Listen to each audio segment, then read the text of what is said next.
Hello, it's Ielts Writing tutorial, and in this lesson I will explain you how to deal with bar charts in Ielts Writing Task 1. So, in this lesson you will see an example of a bar chart question in Ielts Writing, learn a Band 9 answer structure, write each paragraph of the ideal answer together, and learn some useful vocabulary. So, here's an example of writing Task 1 question with a bar chart. You have a bar chart and you have a question card with some basic information about your chart. The first thing you need to do is to read this information attentively. Let's do it together. The bar chart shows the divorce rates into European countries from 2011 to 2015. Summarize the information by selecting and reporting the main features and make comparisons where relevant. Now let's look at the bar chart. What we can see? The name of our chart is Divorce Rates in Finland and Sweden.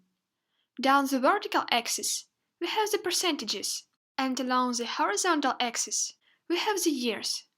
Also, we can see that the information is provided for two countries. We've got Finland in blue and Sweden in red. That is our bar chart. And when you have familiarized yourself with the bar chart, it's time to start writing the answer, following the Band 9 answer structure. And here is the Band 9 answer structure for Ielts Writing Task 1. By following this answer structure, you can easily get Band 9 for your answer. So let's study it together. Your first paragraph is an introduction. In this paragraph, you should introduce your chart to the readers in 1 or 2 sentences.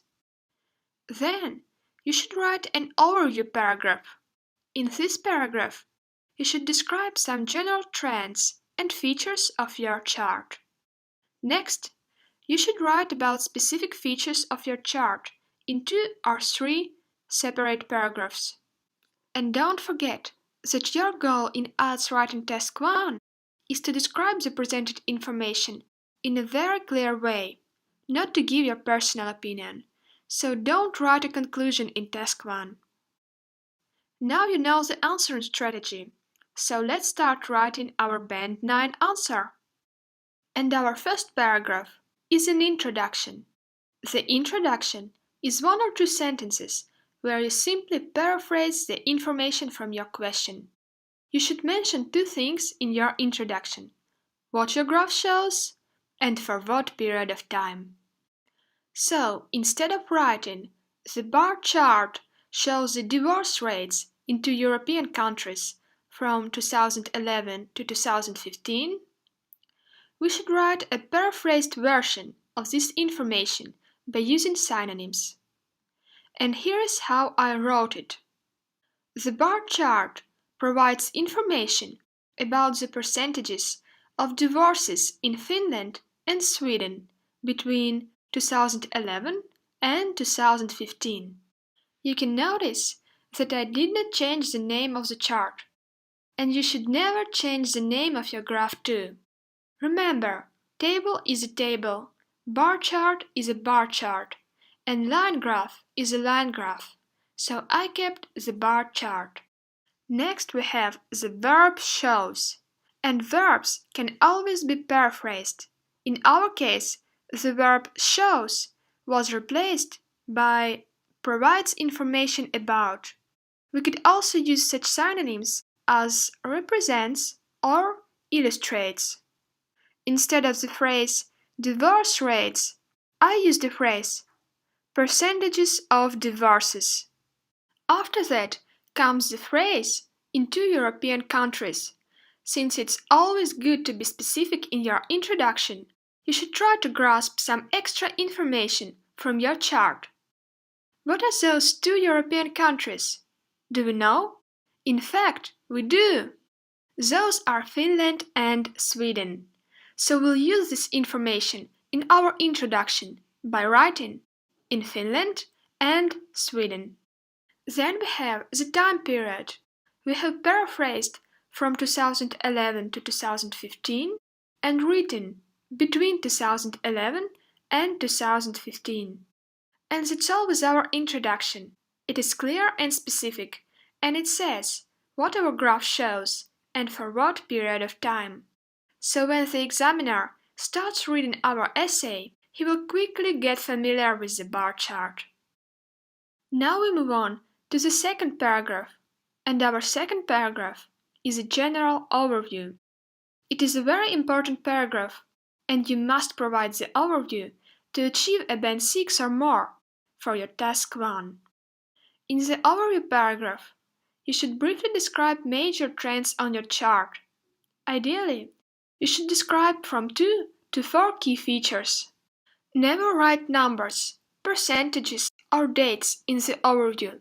Remember, the overview paragraph should contain only general information. So, let's look at our bar chart and identify some key features. Firstly, let's look at each country separately. We've got Finland in blue. Does Finland's rate go up or down throughout the period? Does it have fluctuations? It is clear that overall, Finland's rate goes up, but shows some fluctuations. So I'll write down these key features. Also, we have Sweden in red. We can see that Sweden's rate goes down throughout the period and also shows some fluctuations. Let's write this information to our list of key features. Now let's look at 2 countries together. How do their rates compare during this time period? To answer this question, we have to look at the countries' rates at the beginning and at the end of the period. We can see that initially Finland's rate was lower than Sweden's rate, but at the end of the period, Finland's rate became higher or outraced Sweden's rate. So let's write down this information. Now let's use the key features that we've gathered to write an overview paragraph. Here is how I wrote it. Overall, Sweden experienced a downward trend, while Finland showed an upward trend throughout the period. Both countries' divorce rates had some fluctuations. Although Finland initially had a lower rate, it outraced Sweden at the end of the period. You can see that the first word I use is the word overall. Always start the overview paragraph with the word overall. This word serves as a pointer, indicating the examiner that you start writing the overview paragraph. Next I wrote a phrase, Sweden experienced a downward trend. This is just a nice way of saying that Sweden's rate went down. And I wrote that Finland showed an upward trend. Likewise, this means that Finland's rate went up. Note how I used the linking word while to contrast the opposite trends. It is a very good technique, so keep that in mind. Then I use word both to say that 2 countries had the same feature. In our case, both countries had some fluctuations. And finally, I compare rates of Finland and Sweden throughout the period. Since initially Finland's rate was lower than Sweden's rate, but then it changed, I used linking word although. Although Finland initially had a lower rate, it outraced Sweden at the end of the period. And that's all with the general overview paragraph. Now we have to provide specific details of our bar chart. Remember that you should group the specific features of your bar chart into separate paragraphs. This way, your writing will be coherent, and you won't lose points for the marking criterion called coherence and cohesion. You can organize your specific details in many ways. The most important thing is that your organization is logical. Ideally, you should write 2 or 3 separate paragraphs. Let's look at how I grouped the specific details. We have 2 countries, so the simplest way of grouping our data is to describe each country's trend in a separate paragraph. So, in paragraph 1, we will describe the details about Sweden, and in paragraph 2, we will describe the details about Finland. When you are given specific features, you have to write numbers and percentages and include as much details as you can. And here's how I organized the paragraph with Sweden-specific details. Sweden's divorce rate was about 45% in 2011, being higher than Finland's rate by approximately 8%. Then, it rose to almost 50% in 2012. However, the figure showed a gradual decrease to about 47% in 2013 and continued to decline steadily to the end of the period, reaching around 45% in 2014 and hitting a low point of about 37% in 2015. You can see that I simply listed all the changes that sequentially happened to Sweden's divorce rate during the given time period. I started with describing Sweden's divorce rate in 2011 when I wrote, Sweden's divorce rate was about 45% in 2011. Pay attention to the word about that I used. Look at the bar chart. We can see that Sweden's divorce rate was somewhere between 40% and 50%. But since the rate falls between the lines, we cannot see the exact number. So I picked 45% and used the word about to indicate that this number is not exact. It would be incorrect to write Sweden's divorce rate was 45% in 2011, so do not throw away the word about. Then I compare Sweden's rate to Finland's rate by writing Sweden's divorce rate was about 45% in 2011, being higher than Finland's rate by approximately 8%. Again, I use the word approximately because we don't know the exact percentage of difference. In the next sentence, I describe Sweden's rate in 2012. You can see from the graph that in 2012, Sweden's rate became higher, so I wrote, then it rose to almost 50% in 2012. Look at how I use the word almost. The rate was very close to 50%, but it did not reach this number, so I wrote almost 50%. It is a very nice technique. And the last sentence in this paragraph is dedicated to Sweden's decreasing trend at the end of the period. We can see that during the last 3 successive years, Sweden's rate had been decreasing.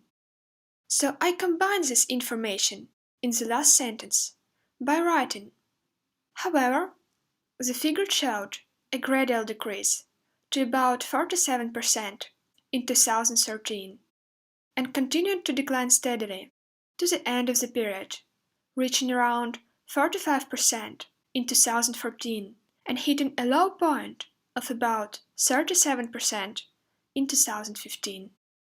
The linking word, however, is used to emphasize that Sweden's rate changed in opposite direction, from increasing to decreasing.